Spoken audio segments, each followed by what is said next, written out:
Buddhist Stories, The Better Wife, Part 3 of 4, on Between Master and Disciples, given in English, on August 12, 2015, in France.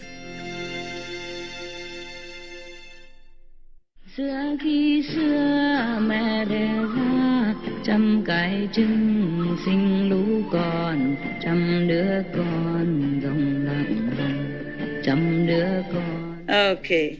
After that, the neighboring country still not believe that that this country is awesome, and intelligent. It's okay. I order this messenger, go back there again, and bring 2 pieces of wood, very long. Both sides are similar. There's not one end bigger, not one end smaller. Only one. Sorry, one column of wood, right there. Ask them if they know which one is the root, which one is the top. You know how, right? Yeah. If you put in water, then the root is heavier. It come down. I think. I'm not sure. Maybe I'm wrong. I haven't read it yet. Have a look. I'm not the daughter-in-law. I don't know yet. Okay, that's all. So said and done. Nobody know anything. Also, again, the king and the whole court officers, nobody know nothing. What? Huh? What a court, huh? King and officers know nothing. Okay, and then the prime minister went home again and asked the daughter-in-law, "Oh, daughter, this time that neighboring country, Dakswati lies, bring a wood here and ask us which one is the top, which one is the root. And also nobody know. Can you tell me, how to find out?" She say, "Sir, father, this is even less difficult, more easy. Yeah. You just bring it into the river, put it down in the river. Which end, sink lower, that is the root. And which end, pop up, floating up, that is the top." Huh? I was right. I could be the daughter-in-law of the prime minister.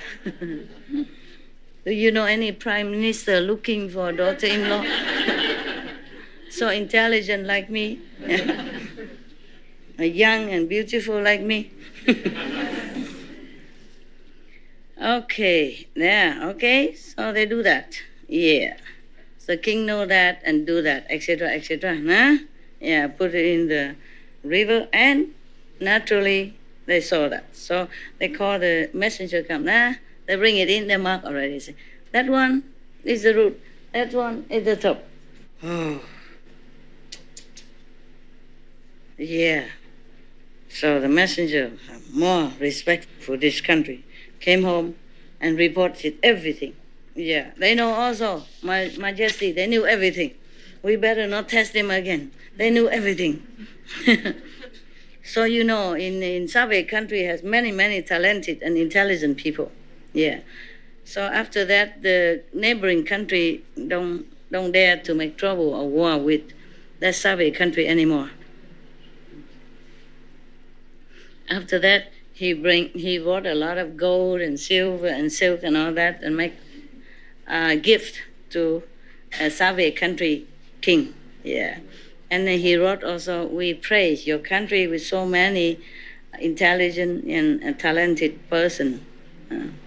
So I also advise the king, the Soviet king, from now you should improve more of your moral standard and teach your citizens, all kind of principles, yeah, etc.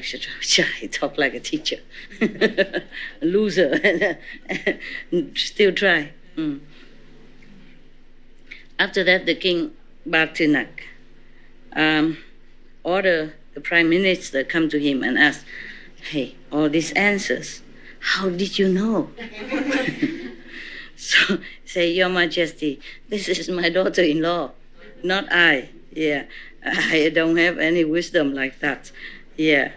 After that, the king, was very, very respectful of this girl, and then even give her a title. Yeah, like the third sister, meaning the sister of the king, adopted, but third sister. So happy, happy. Yeah. After a while, she has she gave birth to 30 eggs. Yeah. 30 eggs. And chop it in half, come out 30 sons. The first, the second, they all have special distinguished feature, and are beautiful and good looking and strong. The whole country very, respectful of them. And of course their parents love them so much. And then after that, of course, they're married to the best daughters and model and daughter in the whole country, blah, blah, blah, blah. Okay? Yeah. Oh, this reminds me of a Vietnamese legend. The Vietnamese mother, the first one, supposed to came from heaven. Yeah. And she have a relationship with another person from the dragon origin. Yeah. That's why we call ourselves the descendant of dragon and angels, something like that, and divas. When she was pregnant, afterward, she gave birth to 100 eggs, and then 100 eggs become 100 children. Yeah. And then they divide it, after they've grown up, they divide it into two. 50 gone to the mountains, and 50 stay in the plain. Yeah. Because they say to each other, you are fairy in heaven, so it's better you go live and high. I'm a dragon kind, so I go low. So we both separate, And they practice, until they become better. They have a song about that. I think I sing it once to you before. Okay, this the person, the girl, seventh daughter-in-law, was a very very deep believer of the Buddhist three jewels. Often she went to listen to the Buddha's teaching. This day, she invited the Buddha and many monks come to her house for offering of lunch. After a meal, the Buddha came to the high days and preached to the whole family. Everyone attained one of the high level, of spiritual. Only the last son was less intelligent, less wisdom. He has nothing. He attained nothing. Possible in front of the Buddha and attain nothing? So terrible is that karma. It's possible, yeah?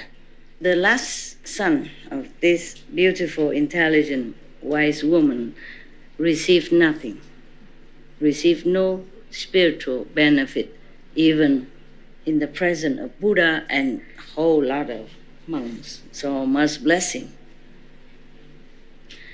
No wonder, This person even is a very violent one, the last son of the Tisali, beautiful woman. Imagine a mother like that even can give birth to such a son. Understand? You never know. Imagine we thought such a mother, and beautiful father would have never had such a son in the family, but had one. In the presence of Buddha and Sangha, received no blessing. It's like war around him. Okay. he's very violent. Every day he ride on the white elephant running around in town, playing. One day he passed by a big bridge and he encountered another son of the second prime minister assistant. They both met on the bridge, and both of them felt that the other must give way. Both of them think they are sons of the biggies, so nobody give way to anybody. Yeah, and both of them fighting. Nobody give in. And then the last son of the beautiful lady get angry. He jumped down from the elephant and pushed the cart of the other assistant prime minister's son. And then the prime minister assistant son fell down into the mud.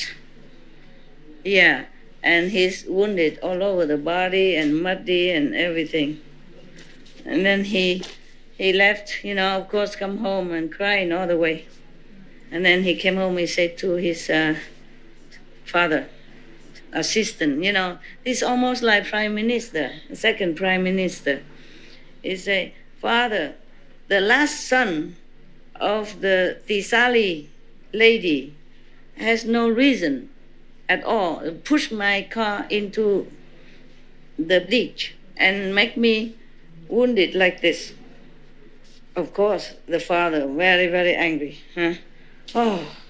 He rely on his muscle, and then also the close relationship with the king, and do this to us. Yeah, I will revenge for you. Don't cry anymore. They will see me. And then this prime minister assistant asked ran someone to make 30, the whip for the horse, 30, but with 7 kind of precious stone, not normal leather. Yeah. And then inside the whip, 32? Oh, 32, yeah. 32 whip, all with a precious stone laid around it. And inside, he put a very sharp knife inside of the whip, big whip, I guess, nah? Inside, a sharp knife. And then bring it there to make offering to each one of them, one. She has only 30. How come he make 32?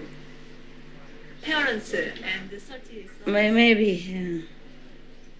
No, he brought it to the house and give each son one of the whips. Yeah.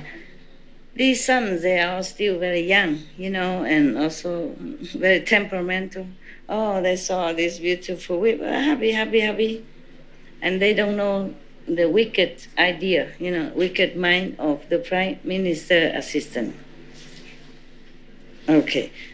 At that time, the law of this country is that whoever came to see the king cannot bring knife with him.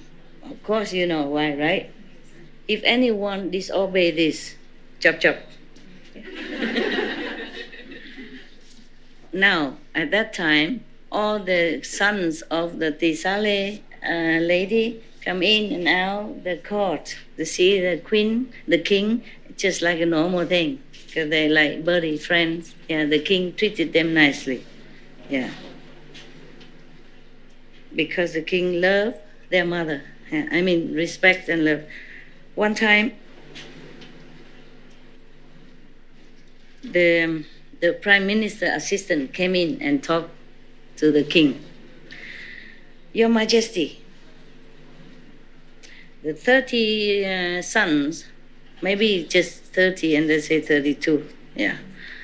The 30 sons of the Tisali lady is very strong, muscular, yeah. Even one of them can fight 1,000. Each one of them can fight 1,000 person, no problem. They are scheming to harm you, to make a coup d'etat, to take the throne. So the king heard that. He's half doubted, it's not possible. Why, Yeah. And then the prime minister assistant added on oil on fire, say, yeah, I have watched it, Your Majesty. It is very evident, yeah, because each one of the son has a whip. Yeah, inside the whip, there's a very sharp knife. Yeah, so the king asked the guard to check out all the whip. Obviously, of course, each whip have a knife inside. Oh my God. So the king asked all of his, strong bodyguards out to stay there waiting and call the 30 sons come in the court and quietly chop all their heads off. Just like that. Because he saw the evidence. Thinking they're going to kill him. So he killed them first. Yeah. First he took all the whips from them and then chop all their heads off. And then put all of this, all the head inside one of the coffin. Wrap it all up, tape it all up, and then bring it to the Sali lady. At that time, the lady Tisali invite Buddha that day, invite the Buddha and all the monks come for lunch. My God, can you imagine? The love of the king. The king should have asked, should have checked it true or not. Don't just believe like that. But of course, the king cannot imagine why the prime minister assistant would say such thing, for no reason, right? Yeah. Okay. At that time, that day, the house is very happy and, busy with offering to the Buddha. And then suddenly, the king's subordinate brought the coffin inside. And she was worried. She was happy. She think, oh, maybe today the king also brought some nice food to help me to offer to the Buddha and the Sangha. Yeah, she thought like that. Yes. And then she want to open it. And the Buddha say, no, not yet. Wait. After I eat, wait until I finish my meal, then you can open. Maybe he knew. It's not appetizing thing inside. Because, if she opened right there, she probably fainted and died and nobody dared to eat anymore. It's such a terrible thing to see, 30 heads inside. Can you imagine? Innocent people. Yeah. After the Buddha finished the meal, and then the Buddha called her to the side and said to her, lady, you should know this body is ephemeral. Today you may have, tomorrow you might lose it. Yeah. And during the time that we have it is suffering. Today headache, tomorrow pain here, tomorrow cut here, always suffering when we still have this body. Actually, this body is not ours. You can see that. You might go out and just fell into the ditch and die, or some car will run over you, or some snake bites, and lion, tiger, etc., etc. Yeah, it's always something fearful about the body. It's always dangerous.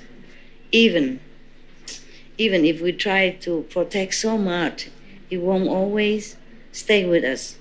We try all we can, but sometimes it just happens that we lose the body. Yes. And this body is bound by all kind of vexation, trouble, anger and sorrow. Even though loved one, very deep loved one day would lose each other. There's all kind of suffering because of the body. He's trying to prepare her, I guess. Yeah, so she don't faint and die. Yeah. Khi ra hua cho ma quái cho lũ này ngơ ngác say nhạc đồng, ngơ ngác say nhạc đồng.